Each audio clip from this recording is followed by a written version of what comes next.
दूल्हा house complete और perfect wedding collection की हो गई है ग्रैंड ओपनिंग।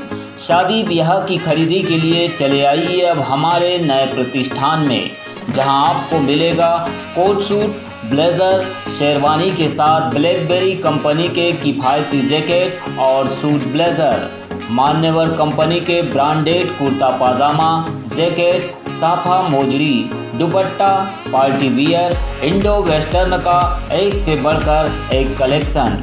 हमारा पता है दादाबाड़ी स्कूल के पीछे इतवारी बाजार के पास बालाघाट। संपर्क करें 9425138551।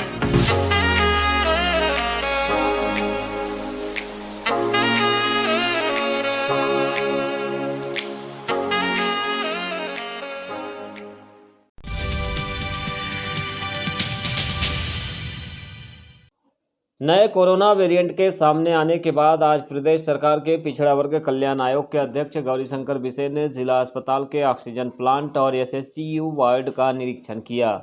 इस दौरान जिला कलेक्टर डॉक्टर गिरीश कुमार मिश्रा और मुख्य चिकित्सा एवं स्वास्थ्य अधिकारी doctor Manoj Pandey, civil surgeon Sanjay Dhawadgaon भी मौजूद रहे।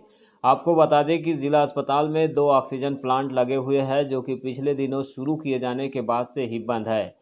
चूँकि अब जिस तरह से नए कोरोना वेरिएंट को लेकर चर्चा चल रही है, तो सबसे पहले ऑक्सीजन की व्यवस्था को ही देखा जा रहा है। इसके अलावा अन्य व्यवस्थाओं का भी निरीक्षण किया जा रहा है। हालांकि जिले में फिलहाल कोविड के मरीज भर्ती नहीं है, फिर भी आगामी समय में संभावनाओं के मद्देनज़र यहां पर व्यवस्था को सुचारू बनाए रखने के निर्देश बिसेन के द्वारा दिए गए हैं।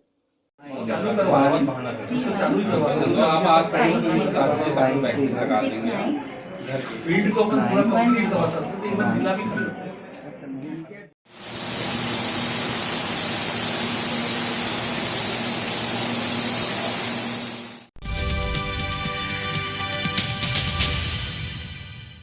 वारासिवनी क्षेत्र में इन दिनों राजनीतिक माहौल गरमाया हुआ है। क्षेत्र के विधायक प्रदीप जायसवाल से जुड़े एक प्रकरण को लेकर जहां पुलिस प्रशासन के द्वारा जांच की जा रही है, तो वहीं पवार समाज के द्वारा मामले पर तत्काल कार्यवाही की मांग की जा रही है। हालांकि पवार समाज के अधिकांश लोग ऐसे भी हैं जो इसे विधायक प्रदीप जायसवाल की छवि को धूमिल करने के लिए राजनीतिक षड्यंत्र रचे जाने का आरोप भाजपा और कांग्रेस से जुड़े पवार समाज के नेताओं पर लगा रहे हैं।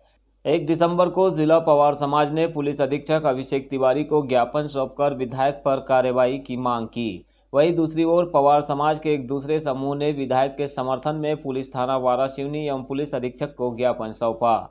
जानकारी के अनुसार बीती रात्रि में विधायक एक वैवाहिक कार्यक्रम में जाने अपने वाहन से निकले थे, जहां सिकंदरा के पास कुछ मोटरसाइकिल सवार युवाओं से उसकी नोकझोंक हुई। इसी के बाद से यह मामला तूल पकड़ता जा रहा है। मामले में पवार समाज के कई नेताओं के द्वारा सजातीय युवक से मारपीट किए जाने और समाज को गाली गलौज कर अपमानित करने का आरोप लगाया जा रहा है। वहीं इस पूरे मामले पर पवार समाज के दूसरे पक्ष ने इसे विधायक की प्रतिष्ठा और लोकप्रियता से घबराने के कारण कांग्रेस और बीजेपी की ओर से समाज को बदनाम कर राजनीति चमकाने का आरोप लगाया है। मैं एक्चुअल वॉक के लिए गया था, मैं डिनर के बाद में, क्योंकि खुला एरिया जो अंदर मेरा प्लॉट है वो तो कंस्ट्रक्शन चल रहा है, तो उस साइड में घूमने के लिए गया। मैं आगे की तरफ गया। आगे की तरफ एक कारखाना है वहाँ पर, एक भाईजान का, उनसे लेन देन चलता है मेरा, तो ऐसे ही निकल के आगे घूमते फिर मेरे को एक थोड़ा सा अच्छा लुक वाला एक घर दिखाई दिया। मैं किसका घर है देखता हूँ। फिर अंदर गया गाड़ी के पास में, तो वहाँ गुड्डा चाचा वगैरह और 2 लेडीज़ शायद साथ में थी। तो मैंने पूछा सिर्फ कि हाँ चाचा कब, यानी कैसे क्या है हाल वाला, तो ऐसे जो, और उनसे मारना पीटना शुरू कर दिया मेरे को। हकीकत यह है कि पवार समाज के जो लोग राजनीति कर रहे हैं, वो एक समूह कल और आज आके एसपी साहब को ज्ञापन देके गया है। वो प्रदीप जायसवाल से राजनीतिक प्रतिद्वंद्विता रखते हैं, उन लोगों ने आके ज्ञापन दिया है, ना कि पूरा समाज ने आके ज्ञापन दिया। कहीं ना कहीं कल वाराणसी में जो बैठक आउट की गई, उसमें कोई पवार समाज के अध्यक्ष ने मीटिंग नहीं बुलाई। हाँ, यदि और दूसरी चीज, अगर मीटिंग बुलाया होते तो हमको ही बुलाना था मीटिंग में। हम भी पवार समाज का प्रतिनिधित्व करते हैं, हमें क्यों नहीं बुलाया गया उस मीटिंग में। विधायक प्रदीप जायसवाल ने भी इस पूरे प्रकरण को लेकर मीडिया से चर्चा की, साथ ही लगाए जा रहे आरोपों को गलत बताया है। उन्होंने कहा कि जिसे वे जानते भी नहीं है, उसे मारने और समाज को गाली गलौज करने का सवाल ही नहीं उठता है। देखिए, ये सारा जो घटनाक्रम है राजनीतिक है, और इसमें ये कहा गया मैं पवार समाज को मैंने गाली बका या अन्यथा जो भी किया, ये ऐसा कोई पहली बार नहीं हुआ है। 25 साल की राजनीति में तीसरी घटना है कि मुझ पर इस तरह का अनर्गल आरोप लगा के मुझे बदनाम करने की साजिश विपक्षियों के द्वारा की जाती है, क्योंकि मैं लगातार विधायक बन रहा हूँ। तो मुझे चूँकि मेरी बराबरी नहीं कर सकते, तो मुझे बदनाम करने की साजिश बार बार करने का प्रयास करते हैं। ये वाली घटना भी इसी तरह की है कि मैं शादी अटेंड कर रहा हूँ, जिन्हें मैंने 5 शादी अटेंड किया 29 तारीख को, और एक शादी अटेंड करने के लिए मैं जब जा रहा था, मैं अपने कार्यकर्ताओं को लेने गया था मैं, लेकिन जब कार्यकर्ताओं घर पहुँचा तो ठीक सड़क पर ही तीनों लड़के मिल गए मुझे। अब सामने मिले तो मैंने कांच खोल कर उनसे बात भी किया, और उनकी बात सुन के उनको समझ में नहीं आ रहा था क्या बोल रहे हो। तो मैंने फिर भी उनको कहा एक काम करो, आप कल 1 बजे आ जाना, तुम लोग देखो चलते नहीं बन रहा, आप सीधा भी घर जाओ पहले, मैंने कहा कल 1 बजे आ जाना घर पे। तो वो बार बार उसी बात को रिपीट करना, कार्यालय आए, किधर आए, किधर आए। तो मैंने बहुत समझाने के बाद भी थोड़ा सा आक्रोश भी, गुस्सा भी आया मुझे। जब नहीं समझे तो फिर मेरे गनमैन ने उनको उतर के थोड़ा सा धक्का मुक्की करके हटाया उनको, बल्कि मैंने अपने गनमैन को ये कहा कि उनकी गाड़ी स्टार्ट कर दो ताकि वो लोग अपने घर पहुँच जाए। तो गनमैन ने मेरी गाड़ी स्टार्ट करके भी उनको बोला, लेकिन उनका एक्सीलेटर ही नहीं दे पा रहे थे, इतने नशे में थे। तो इस तरह घटना का अनुभव, तो मेरे कार्यकर्ता ने कहा भैया आप निकल जाओ, मैं इनको देखता हूँ करके। तो मैं फिर वहाँ से शादी में, दूसरी शादी में निकल गया, और उसके बाद मेरे कार्यकर्ताओं ने जो भी जैसा उनको हटा बुटा की वहाँ से। अब इस घटना को लेके, चूँकि मैं तीनों को उस समय भी नहीं पहचानता था, और अभी भी सामने आएगा तो नहीं पहचान पाऊँ कौन तीनों थे, इतने नशे में धुत थे। जब मैं उसको पहचानता नहीं तो उनको मतलब जातिगत गाली देने का सवाल ही पैदा नहीं होता। जातिगत गाली क्यों दूंगा मैं? अब फिर मेरा गनमैन सामने बैठा है वो, तो इस तरह की कि मैंने जातिगत गालियाँ दिया, ये तो बहुत ही हास्यास्पद अनर्गल आरोप है कि जिसको मैं पहचानता नहीं, मैं क्यों उनको गाली बकने जाऊँगा। परसवाड़ा थाना क्षेत्र के अंतर्गत ग्राम कटंगा में मानवता को शर्मसार करने वाली एक घटना सामने आई है। यहां पर एक बेटे ने अपनी मां को गले में फंदा लगाकर निर्ममतापूर्वक मौत के घाट उतार दिया। बताया गया कि सुखदेव वरकड़े आदतन शराबी है, जो शराब के नशे में आकर अपनी मां और पत्नी को आए दिन मारपीट करते रहता था। बीती रात जब उसके द्वारा शराब के नशे में अपनी पत्नी से मारपीट की जा रही थी, तब उसकी मां धनवंताबाई वरकड़े ने बहू को दूसरे के घर जाने कह दिया।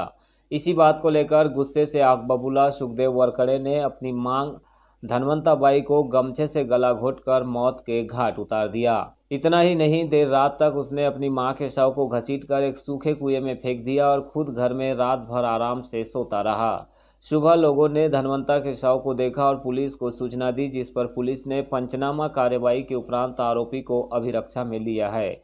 मामले की जांच के लिए मौके पर एफएसएल की टीम भी बुलाई गई है। बहरहाल पंचनामा कार्रवाई के बाद शव को पीएम के लिए भेजा गया है। वही मामले पर परसवाड़ा पुलिस की कार्यवाही जारी है। ग्रामीण जनों ने उसके लड़के को पकड़ रखा था। उसके लड़के का नाम सुखदेव है, जिसकी उम्र लगभग 25 से 30 वर्ष के आसपास है। पूरा घटनाक्रम के दौरान ये बताया गया है कि रात में पति पत्नी का विवाद हुआ था। उस विवाद के कारण उसकी पत्नी जा चुकी थी, चली गई है घर से, और इसी बात पर वो अपनी मां के साथ में उसने झगड़ा किया और गमछे से गला घोंटकर उसकी रात में हत्या कर दी। सर, किन मामलों पर मामला पंजीबद्ध किया गया, किन धाराओं पर? इसमें 302 के अंतर्गत एफआईआर पंजीबद्ध की गई है और आरोपी को गिरफ्तार कर लिया गया।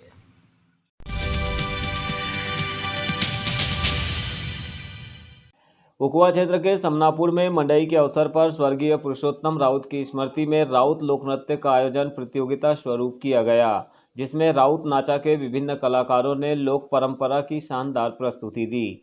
समापन के उपरांत राउत लोकनृत्य के कलाकारों को बैहर क्षेत्र के विधायक संजय उइके के द्वारा पुरस्कृत कर सम्मानित किया गया, जिसमें समनापुर लोकनृत्य के कलाकारों का प्रथम स्थान रहा। विधायक ने कहा कि स्वर्गीय पुरुषोत्तम के द्वारा हर साल इस तरह की प्रतियोगिता आयोजित की जाती थी। उनकी इस अभिलाषा को अब यहाँ के युवा और नागरिकों द्वारा पूरा किया जा रहा है। इसके लिए ग्वारी समाज के सभी लोग धन्यवाद के पात्र हैं।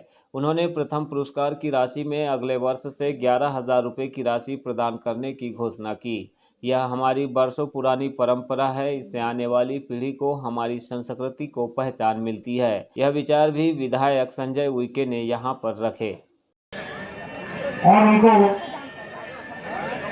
अच्छा एक स्थान मिले, इसको आगे बढ़ाते हुए मैं इस मंच के माध्यम से कहना चाहूँगा कि आने वाले समय में इस वर्ष प्रथम पुरस्कार शायद 5,000 रुपये, इसको अगले साल बढ़ाते हुए मेरे ओर से 11,000 रुपये का प्रथम पुरस्कार रखा जाए, ताकि और से ज़्यादा टीमें आएँ और इसमें अपना प्रदर्शन करें। बहुत मेले में हमारे जो राउत समाज के लोग हैं अपनी पारंपरिक वेशभूषा में आते हैं और अपने नृत्य कला, अपने गायन, अपने वाद्य यंत्रों का प्रदर्शन करते हैं। ये जो हमारी परंपरा है, वर्षों पुरानी हमारी परंपरा है, ये परंपरा लगातार हर साल आने वाली पीढ़ी को हम हस्तांतरित करते हैं।